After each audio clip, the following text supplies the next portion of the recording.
You're about to play an unfinished level from The Last of Us Part 2.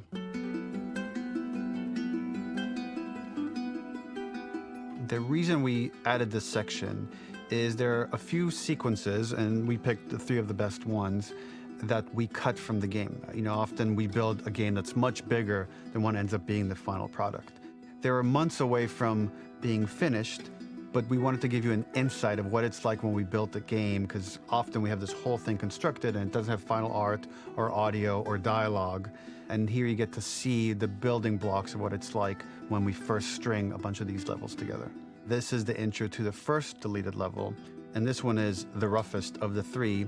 We wanted to show more of how Jackson operates. So this is the festival where Ellie ultimately kisses Dina. This sequence would have come very late in the game as a flashback sequence while you're in the farm with Dina. And we wanted to show what is the rest of Jackson doing, and wanted to put on the stick, make it interactive. So you could see when you're outside, there are all these almost like carnival games that you can play. You could mix drinks, you could play with these kids that are playing a sort of clicker Marco Polo, sit down and listen to conversations. And all the different interactions were first or second pass, very, very early passes. The building blocks are there, but nothing is final. And ultimately, while we were very excited by this sequence, it's pretty fun and lighthearted. It just slowed things too much as we're barreling towards the end of the story at this point. So again, reminder, rough, missing audio, missing animation, missing gameplay tweaks, missing dialogue, but pretty representative of what it would have been. So enjoy.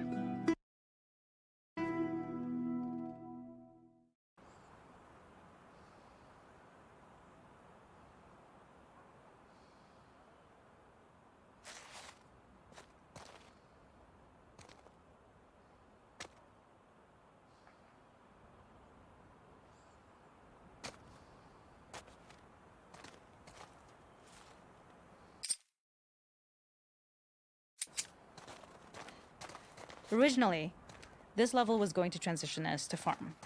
We would go all the way through to the dance, where Ellie and Dina share their first kiss. Then we would play through farm, and when Ellie plays the guitar at night, she would remember the Seth incident. So, the opening for this was a little tricky. We needed it to match at least a little what you might expect emotionally coming from prior beats, because we were already purposefully disorienting you in time and space. Remember, you just came from this huge fight. To jump straight into it would have been a little too jarring. After some back and something we really wanted to do was highlight the way their lives had turned upside down since she went down this path. We had this idea of recontextualizing all of our usual gameplay mechanics that were designed for really violent ends. The workbench, door bashes, throwable weapons, and even the infected, which is my personal favorite. Peppered throughout the level are moments of levity or shared history, all the while seeing how happy and mundane they all were before her huge revenge odyssey.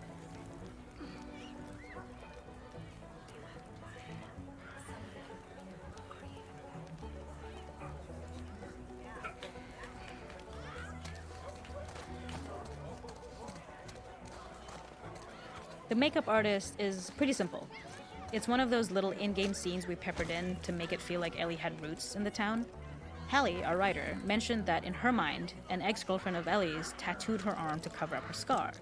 So we figured this might be the only time you get to see that. We wanted to hint at it and allude to it and make it feel like there had been so much more that had been happening, so much more that Ellie threw away.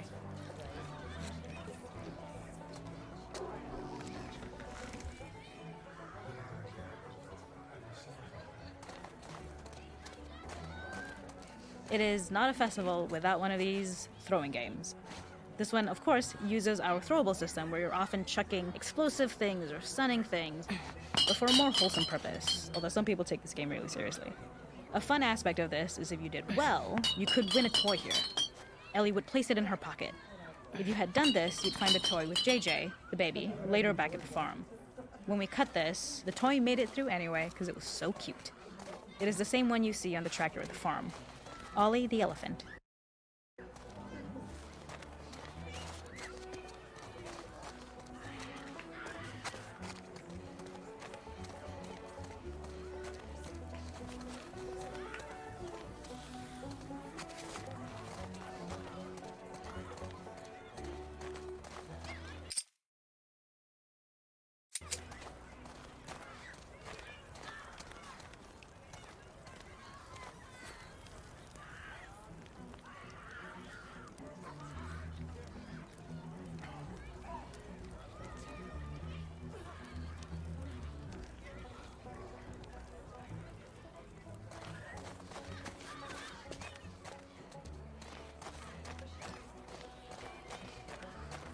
This is one of my favorite sections because I think that it achieves both the slice of life aspect of Jackson while also being a stark reminder of how dark the world that they live in really, really is.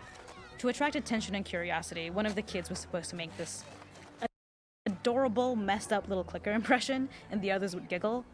We tried a version where if you got close enough, the kid might try and follow you a little before turning back. Since clickers are blind and move by echolocation, for this game of messed up tag, Ellie must close her eyes and listen for when the children give themselves away. The thought was that these kids are in relative safety. They still grow up with the dangers of clickers and runners, and all those lessons would embed themselves in the games that they play. When the festival got cut, they tried to preserve this moment and move it to the front of the game where the snowball fight is, as a tutorial. However, being in the headspace of a clicker doesn't really... There's a hidden spot at the back that was just a bit of fun. It was highlighting Jackson's normalcy with something we would find in a real world. In the back, you would find teenagers finding some alone time with each other in a dark corner of a party. It was rewarding the player for peeking into a hidden corner, but ultimately redirecting them back to the festival. We also had versions of them smoking weed here, despite Maria's consternation, probably having gotten it from Eugene.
In this second deleted level, which is an extended sequence of the sewers in Seattle, this comes on the heels of where Ellie goes into a building and she survives an attack by stalkers and gets thrown out of a window and gets swept away by the current. And then we cut this section that used to be there in the final game.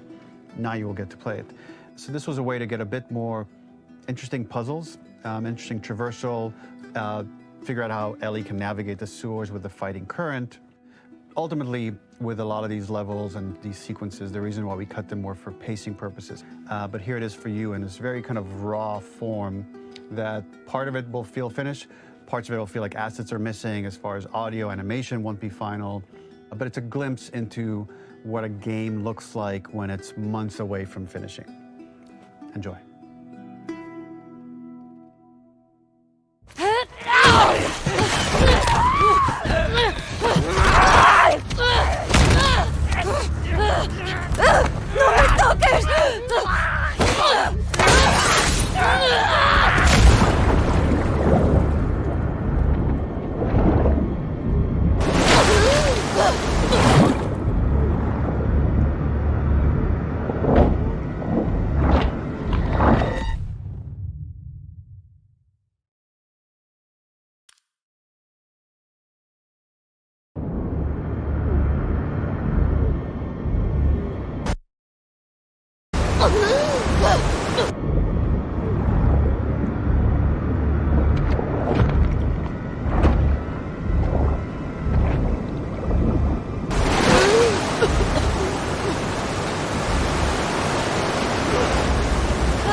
Maldena Seattle. Vale. ¿Dónde narices estoy?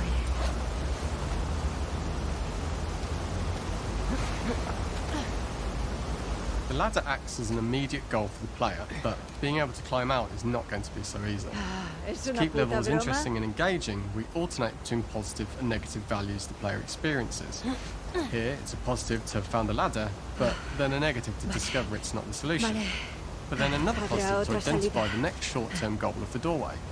By alternating between these opposing values, we give players what they expect, but not how they expect it.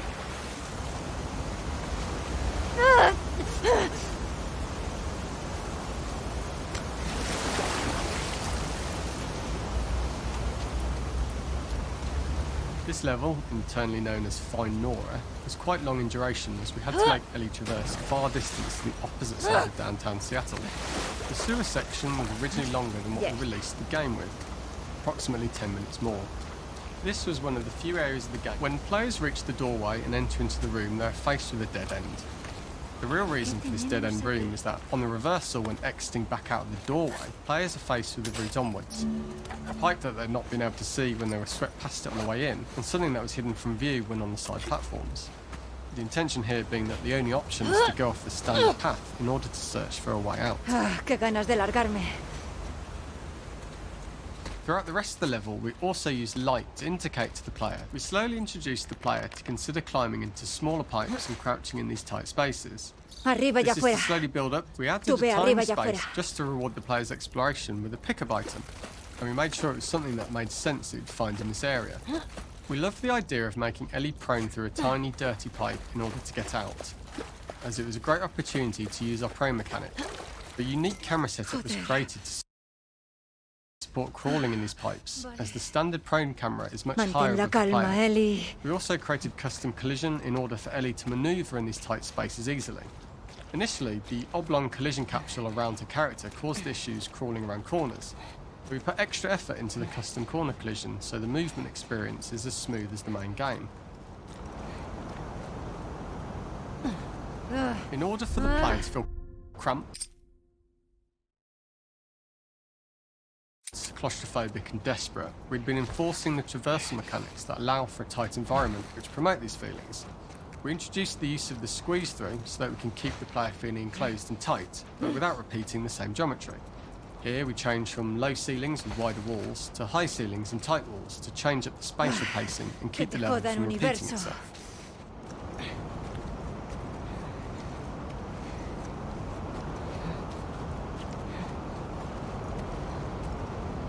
Menudo sitio de mierda para morir.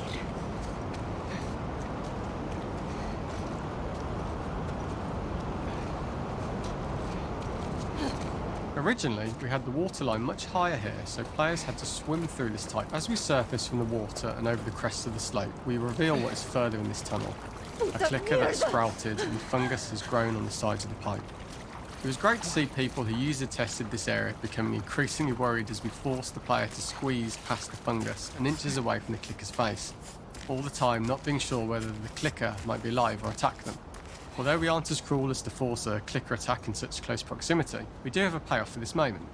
This clicker momentarily turned into Joel to show Ellie's PTSD from what happened to Joel at the start of the game.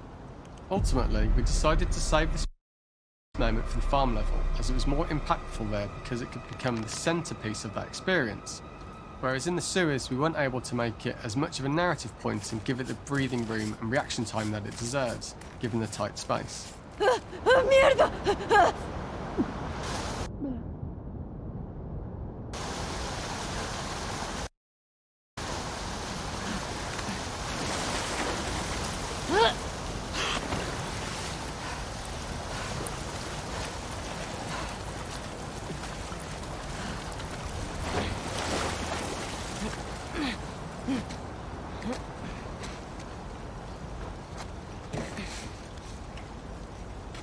Using this pipe was retained in the iteration we shipped with, as it's the last of the extreme methods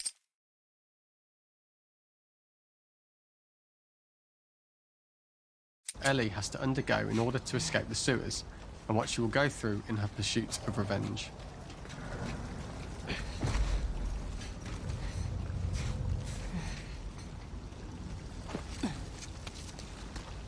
The last ladder climb is quite lengthy, and although we could have trimmed it down to a shorter climb, we liked how this last segment of the journey built anticipation for whether there was success at the top or not after all you've been through.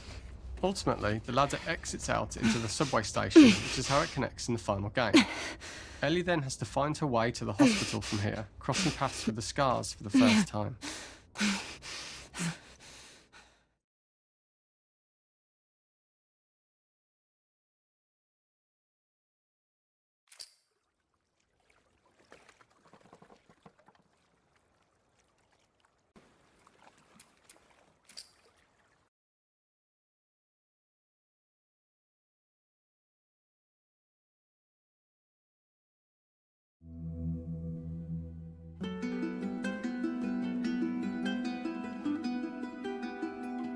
For this third and final deleted level, what we call the boar hunt sequence, this was a sequence pretty late in the game. It was right after the whole Seattle Abby sequence where Abby spares Ellie.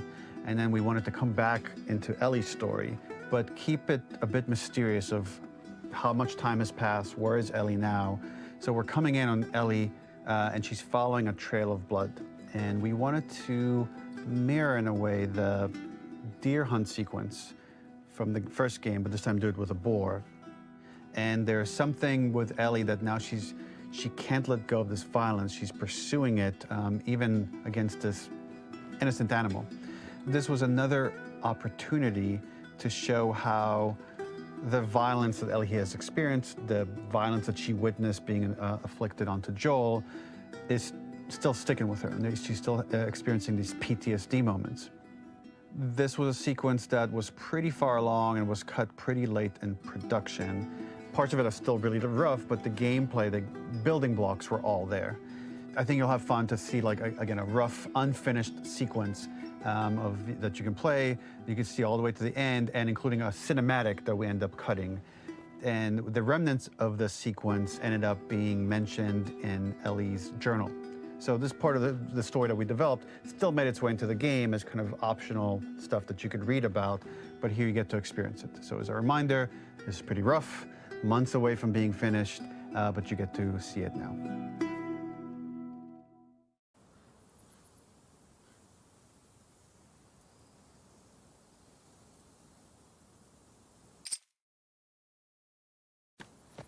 ¿Dónde estás? So the boar hunt was one of the hardest levels for me to work on. It was a huge challenge with the systems that we had, and we kept trying, but it never felt quite right.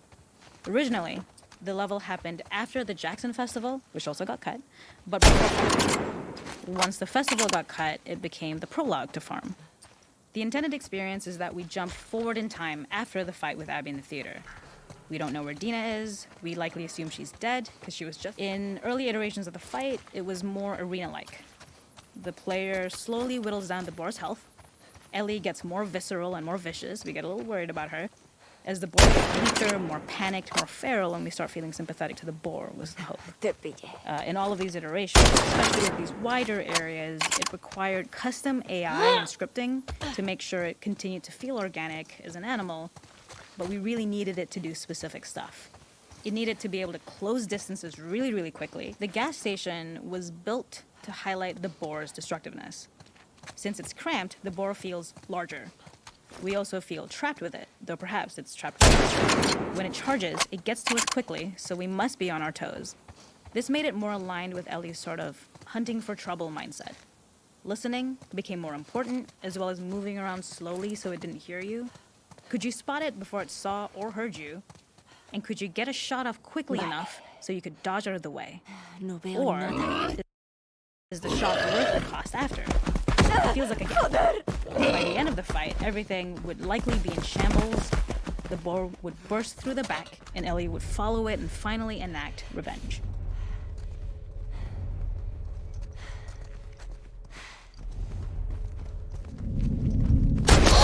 Caput.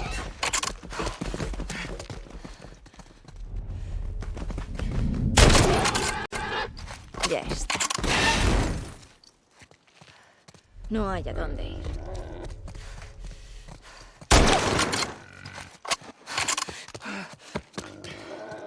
The boar kill was supposed to be anything but glorious. With the Se boar acabó. whimpering at the back of the gas station,